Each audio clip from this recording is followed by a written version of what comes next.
Mr. Jonathan Krall was born on February 13th, 1979 in Lebanon, Pennsylvania. I was born on February 13th, 1979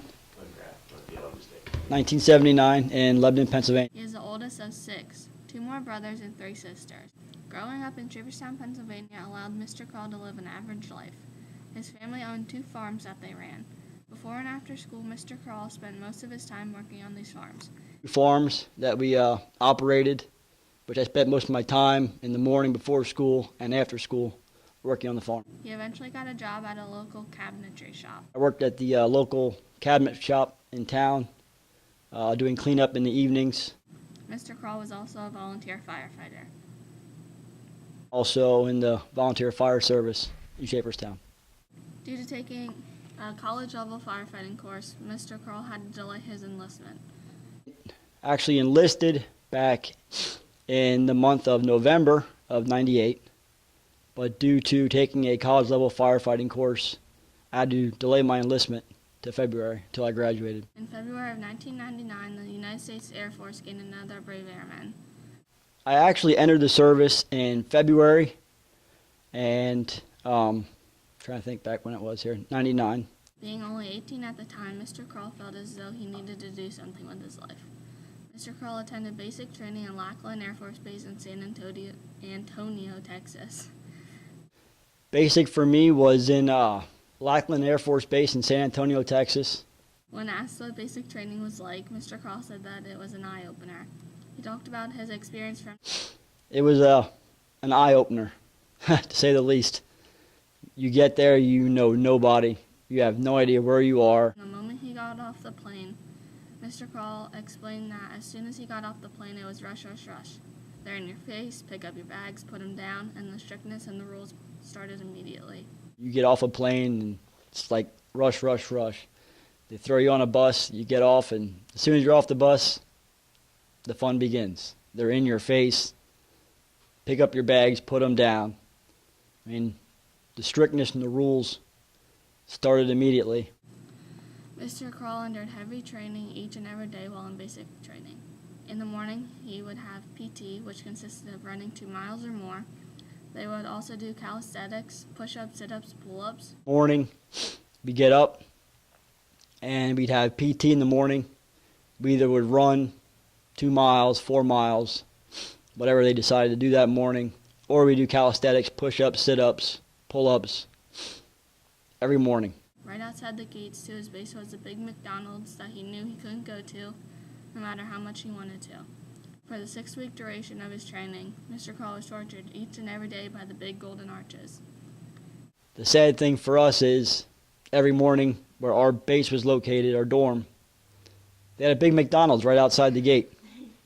And they had a giant arch that just hovered over the whole base. So you were tortured for 6 whole weeks having to look at McDonald's sign knowing you couldn't even go near it. After basic training, Mr. Krall went to Shepherd Air Force Base, Texas, to complete his specialized training. Being a part of the aircraft armaments and systems required him to be proficient in every munition that the aircraft he was assigned could hold. Being the only job in the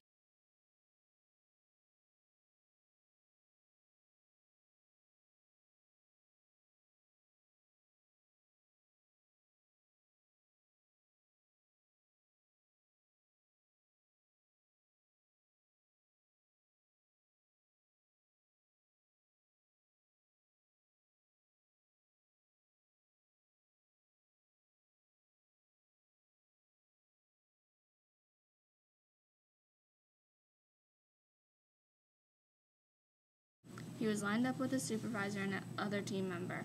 The tech sergeant for that shift would inspect everybody from head to toe. After the inspection, Mr. Krall and his team would get the aircraft ready to fly. They had a morning and afternoon flight. After an aircraft came back from their flight, Mr. Krall checked them to make sure nothing is wrong with them. If anything were wrong with an aircraft, he would have to get it fixed quickly so it was ready for the next flight. Mr. Krall served at numerous air bases, including Lackland Air Force Base, Texas. I was at numerous bases, Lackland Air Force Base in San Antonio. Shepherd Air Force Base, Texas. Then I went to Shepherd Air Force Base, Wichita Falls, Kansas, Texas, not Kansas. And That was my specialty training there. Cannon Air Force Base, New Mexico. And then from there, I got assigned to Cannon Air Force Base in New Mexico. Spent a few years there. Osan Air Force Base, South Korea. I got orders to South Korea, to Osan Air Base. I spent a year over there. And Seymour Johnson Air Force Base, North Carolina. From there, I got my choice of a certain few bases, and I chose Seymour Johnson Air Force Base in North Carolina to be closer to home. By being at all these different bases, Mr. Krall experienced so many different things. At each base, things the soldiers could do during their free time were different. Mr. Krall explained that in New Mexico, there wasn't a whole lot to do in the town where they were stationed. If they wanted to do something fun, they would have to drive 2 hours to Lubbock or Amarillo. Mr. Krall mentioned going to the malls, movie theaters, miniature golf, go-karts, anything that a normal teenager would do for fun. Mr. Krall flew out of Seattle for a 10-hour flight to the Osan Air Force Base in South Korea. When asked what it was like being in South Korea, his response was that it was different. Mr. Krall went on to explain that the base itself is like any normal American base. He said when you walk outside the gates, it was a whole different world. He recalls how different the architecture was, the smells, the feels, how packed together shops were. Mr. Krall compares the shops that were stacked on top of each other to a homeless little village. It's just huts on top of huts. Mr. Krall, when asked, said he enjoyed being in the States. He goes on to state that you get a lot more privileges in the States. If you have a driver's license, it doesn't mean anything in foreign countries. He explains that even if your license was important, it wouldn't matter. Only high-ranking officials got cars on base. If you wanted to go somewhere, you either had to walk or take a taxi cab. Mr. Krall's highest rank he achieved in the Army was E4. He achieved that before ending the military career of 6 years and achieved the rank of senior airman. Mr. Krall thought that it would be nice to come home and have a normal job, but wasn't anything what he would have expected. After he came home, he wanted to go back in the worst way. There was a problem though. The military happened to be too overmanned. That meant that no one that served before could be back in. Even some like the guards and reserves weren't allowed for active duty. There were many wartime experiences that could affect someone in the military. Mr. Krall said that in a sense it makes a person situationally more aware of his surroundings.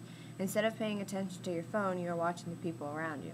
Well, since all the mall shootings that have been happening, plus terrorist attacks, personally you know what is going on more than others. Mr. Krall looked up to many people like his supervisors because they had been there before. One of his supervisors was named Mark Caton. He had a profound effect on him, Krall said. I mean, he took me under his wing the first day. If you ask anyone on the base, he was the best of anyone on that base. Mark always studied the books and knew everything about the planes, always coming up with new guidelines on how to fix things. There was actually an incentive program if you could come up with something that wasn't in the book before that they have a feeling is a good thing. They get paid for doing that. He got many ones because he was just that smart, Krall said. I personally attribute his knowledge and guidance to getting me picked to be an instructor, because under his tutorage that I was able to excel and able to learn from. You look up to all your supervisors, not only from a respect factor, but because they've been there before you, they've done it before you. My very first supervisor, Mark Caton, who's actually the man in the corner here closest to me in the picture, he was my first supervisor. He had a very profound effect. I mean, he took me under his wing from the very first day. It wasn't easy trying to adapt into civilian life right away, since they had a standard way of doing things.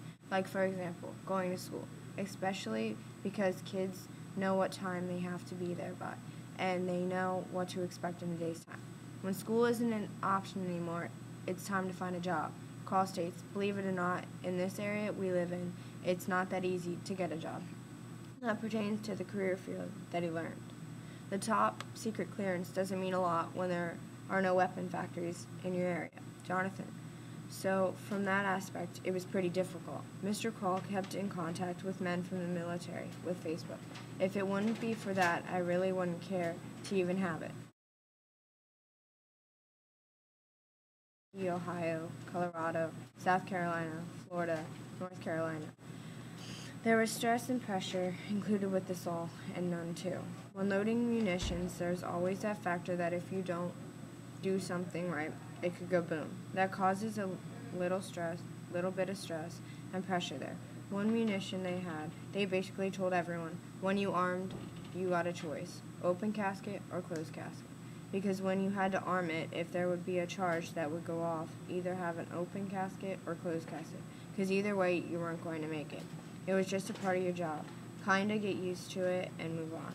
I'd say you miss most is the holidays, birthdays, things like that, where all your family and friends get together and, well, you are sorta on your own. Advantage is that there are others in the same boat, so there's nothing to worry about. So you kind of find things to do with them to keep yourself entertained. The proudest moment, I'd say, would have to be is winning Load Crew of the Quarter. After only being there for a little time, then getting the chance to be it for the year. Not everyone gets the option to do it or get picked for it. I wouldn't say successful. A lot of respect is gained for the men and women who do serve. I mean, if my memory is right, only 1% of the people in the United States are involved in the Army. That number is way too low. Everyone has their freedoms of coming and just getting up and leaving. It isn't the men and women in the uniform that grant that right. Mr. Krall learned to expect the unexpected as a life lesson. When 9/11 happened, he was just getting off of work. He was working third shift and ended up going to bed like it was a normal night. Ended up waking up to a knock on his door, first thing in the morning, saying, "Hey, come look at the television." Then right after that, Life lessons. Expect the unexpected. 9/11 happened. I got off work that night. I worked third shift, went to bed like any other normal day. Then you get a knock on your door first thing in the morning saying, "Hey, come look at the TV." got a phone call saying, "Get in here to work." This was the real world going down. We got to get everything ready and pretty humbling experience because it is 1 minute you are taking candy and having a high old time to in a heartbeat, this is real. You get a phone call saying, "Get in here to work. This is real world. It's going down. We got to get everything ready." And that's pretty a humbling experience because it's 1 minute it's, cake and candy and having a high old time to this is real. After not being at the base for a while, there were inspections that you had to get through the gates and some checkpoints too. The whole station there were processes that everyone went through so they could get to their workstations. When this happened, you were no longer an instructor. We were now loaders with everyone else. Everybody had to get all of the jets on the base fully armed for their homeland defense. It affected by giving you a fond respect for what they all do. Not meant for anyone, but for the people who are thinking about it. Really consider it. It is a very rewarding experience that too few ever get to enjoy. Jonathan, after his service, decided to take a job at a local manufacturing plant. He did for a few years. Decided to go into the family landscaping business for only a few more years after that. After that, though, he got a job at a local school district in the maintenance department. On a regular, busy day, there was always getting the planes ready through the morning and through the afternoon. Also, there would be a week with what everyone called it exercise. It was just a scenario where you had to wear chemical suits with flak vest and flak jacket and helmet. There was a siren, and when that went off, it meant that you were to put on the gas mask. Sometimes you would have to be sucking rubber for about 12 hours of the shift they put you on. Worst one was Korea. Had to be in a gas mask for 9 hours straight. It was kind of a unique experience.